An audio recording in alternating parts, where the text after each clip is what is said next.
Some people think nighttime is a time for rest, for dreams, for escape, and maybe that's true. For the city dispatcher, the graveyard shift is something different. It's waiting, and it's listening for the stories people tell themselves in the dark between. Heartbeats. The city shrinks at night. Its pulse slows without dying, and I take my seat at the dim corner desk, the glow of my monitor bright in the otherwise hushed dark.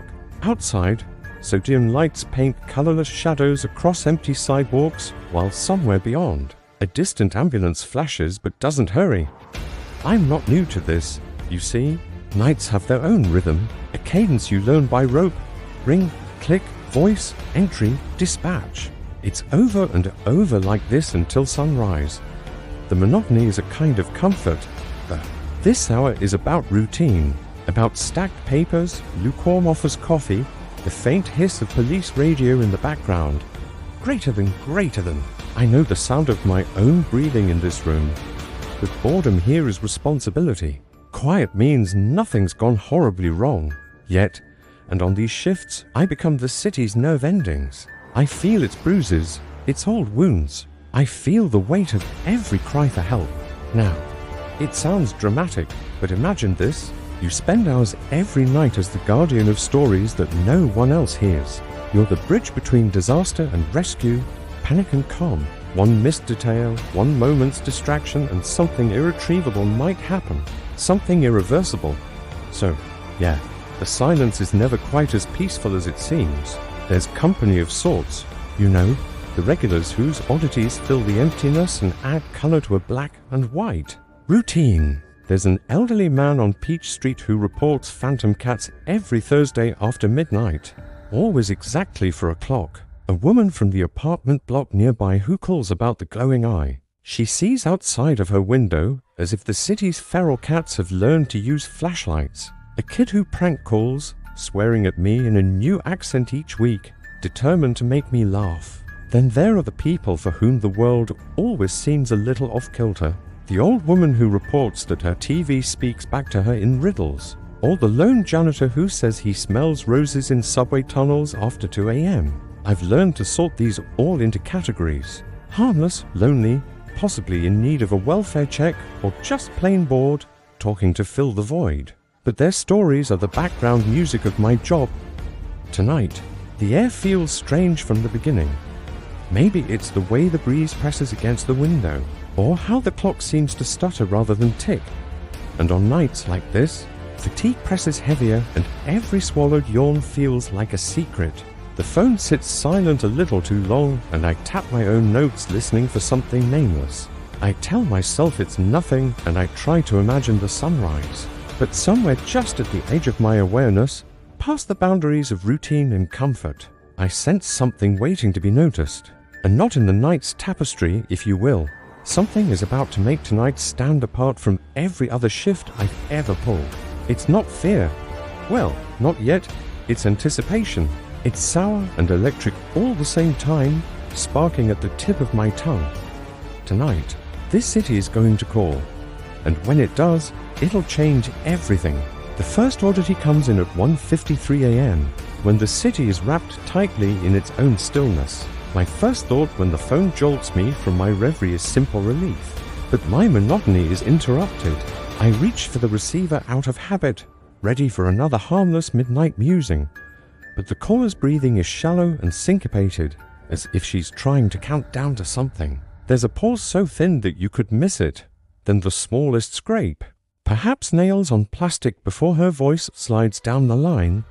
Hello, she whispers. Not the desperate edge that I'm used to, and not the tremulous relief from hearing a human voice across the void, but it was something that ticks behind each syllable. It's in the laundry chute.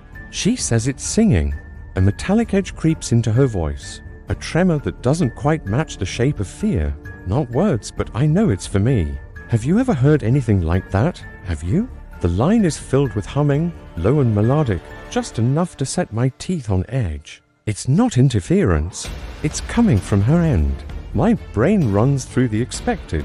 Perhaps a prank, a breakdown, pipe settling, an animal. I'm already half tuning her out, scribbling keywords, possible welfare check, address confirmation, isolated incident, You know, falling back on all my training, the process at this point is automatic. But as she talks, my eyes sweep the screen for her history. Nothing. Not one previous call, not even a parking ticket. Her voice gets softer and so does the humming until both fade out at once. An abrupt end. And for a moment, I sit there motionless, replaying the conversation in my head. Very little of the city unsettles me anymore. But there's something about her stillness, her controlled terror that gets under my skin. Not even 10 minutes pass before another call pops up. This one's from Elm Avenue. It's a man, his voice stretched thin and warbly. He's babbling about people on the roof. Except the roof is inside his house over his bed. It's cold in here, he keeps saying, but the thermostat says it's 72. The call is punctuated by rhythmic tapping, to order to be random, but too strange to be explained. I hang up and log both calls, overlaying their details absent-mindedly. Elm is just for streets from the first woman. I mean, that doesn't mean anything, does it? And I'm still trying to rationalize if there's a logical answer. There almost always is. Maybe someone's pranking the neighborhood, or there's a busted HVAC line that runs through both properties. I note it and move on. But then a third call. This one's from a payphone. I mean, who still uses those? I almost dismiss it as a default system glitch, except the voice is wet, as if speaking through a cloth. They're whispering again. Then there's static on the line, a sharp pop, and what I swear is a child's giggle before the line drops completely. For the first time in years, I feel my pulse actually race. 3 calls, none quite alike, but a thread ties them together. The beginning of something not seen but definitely felt. Something pressing at the seams of each story. Now, I want to believe it's coincidence or collective insomnia, the city's old trick of bleeding night into nightmare. But the pattern is settling across my nerve like a spider's web. I hover over the log system, poised between rational dispatcher and something closer to a believer. A voice inside of me, half mockery, half warning, whispers, "Not every story has an answer that you'll like, and the night isn't halfway done yet." Now, what comes next, though, is a deluge. I can't say what precisely triggers the shift, only that one moment I'm inched in old irritations and small-town weirdness, and the next I'm slammed by a succession of calls that erode the edges of normal. Let me give you a glimpse. To 21 a.m. The call almost slips by. It's a soft rustling, barely more than static, then calls the sound of restrained breath, ragged and wet, as if the caller is trying to speak but can't stop himself. "Is this 911? He whispers, the words feeling sticky. There's a man at the top of my hallway. He's staring at me. I can't move. Metal clinks in the background, the faint trembling whine of pipes and old walls. I ask for a description, and the caller takes a few seconds to answer. Well, he looks like my father, but his mouth it just keeps opening and closing like he's trying to swallow the whole room. But no sound comes out. He whimpers a frail animal sound. He's not breathing. Should he breathe? And while I type up the response, possible intruder, mental health crisis, a sudden guttural exhale comes not from my headset, but right beside my own ear in the dispatch bay, to quick and sudden and close. I jolt, nearly dropping my coffee, and when I go back to the line, it's dead. All that is left is the tail end of the heavy drawn-out breathing, like an echo living inside of my head. To 37 a.m. the next emergency comes faster, emotions running hot through the line. A woman sobs so violently the sound vibrates my headset, and for a long second she only gasps. No words forming. My shadow, it's gone wrong. She finally moans. I keep seeing it in the kitchen when I'm still in bed. Sometimes it walks right in front of me, blocking out the stove light. It looks at me with no eyes at all. Please, what if it leaves? What if it comes back with company? I try to calm her, ask her about what medications she's on, about her neighbors, about recent stress, anything to get her anchored into shared reality, anything to get a little bit more information from her. But her response is fray, turning harsher and more desperate. It's not me, she insists. It's not mine. A sudden screech of static makes me pull back. Then silence, a line cutting off and a bone-dry snap to 58 a.m. The boards light up again. This time it's an old man calling from his musty sinkhole apartment on Fairmont. He's laughing, but underneath there's a shrillness, a rising terror. There's water coming out of the sockets, he says. It's not normal water though, not cold and not hot, and it tastes like sweet, like syrup. Can water be sweet? As he describes it, my mind darts between pipe failure and diabetic confusion. But he keeps talking, his voice drifting as if into sleep. It runs up the walls and doesn't drip down. The lights keep flickering, and I think I see things on the ceiling. Faces crawling around with little tiny baby hands. He shudders, then lets out a bubbly groan. They know I could see them now, and just before the call is lost, I hear the sound of something soggy slapping tile. And for some reason, this chills me more than his words. Shortly after, another rings in. This one from a payphone half a mile from the previous caller. The connection is rough and full of wind. The voice is warbled and muffled as though the speaker's mouth was swabbed in fabric or even submerged. Greater than their whispering again. Greater than the person rasps, genderless, young or impossibly old. Greater than they don't want me to leave. The coins in my pockets are warm. That's all. Greater than there's a sudden burst of high tinkling childlike giggling, and then the cold eyes. My display glitches for half a second, showing unfamiliar runes instead of numbers. 3:18 a.m. A man calls in, quivering at the edge of panic. His TV, he says, keeps flipping to something that isn't any channel. All the numbers are static, and there's faces there close to the glass. He swears the faces are talking to his daughter, a 3-year-old who keeps answering with the words he's never heard any living voice before. I ask if he could wake his wife or get out, but he only whimpers. She's with him. Every call, no matter the neighborhood, now shares small, impossible details. Unseasonably odd faces and places they shouldn't be. The sense that the city's electric web is alive with a pulse of its own. And behind all the panic, there's a certain rhythm, a humming, as if every caller might be tuned to the same eerie radio station. But by this point, I stop pretending these are isolated incidents. The city is coming unwound. And somewhere in the tangled lines and whispered words, I sense all these voices reaching for one another and for me. Now I try desperately to keep my professional mask on, logging details, cross-referencing caller addresses, flagging for welfare checks and mental health emergencies. I use clinical language, unknown disturbance, disoriented, possible hallucination. But the words feel hollow, a spell I'm weaving just to distance myself from what's piling up around me. There's a point where protocol becomes something to hide behind, not a tool for real understanding. As the clock inches past 3:30, my hands start to tremble. Every time the phone rings, there's a pressure rising in the room, a certainty that all these calls aren't random, a part of something growing, an intelligence straining to make itself known. I'm used to organized chaos, but my skin crawls and the air vent in the ceiling above me turns into a faint humming. And then out of nowhere, every screen on my console flickers for just a second. In the ghosted black, I catch the impressions of many eyes staring at me, unblinkingly before the lights snap back.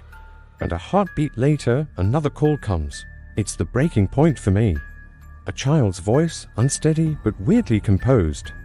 Hello, soft. And when I ask the address, there's a muffled shuffling as if the phone is bundled inside of a blanket.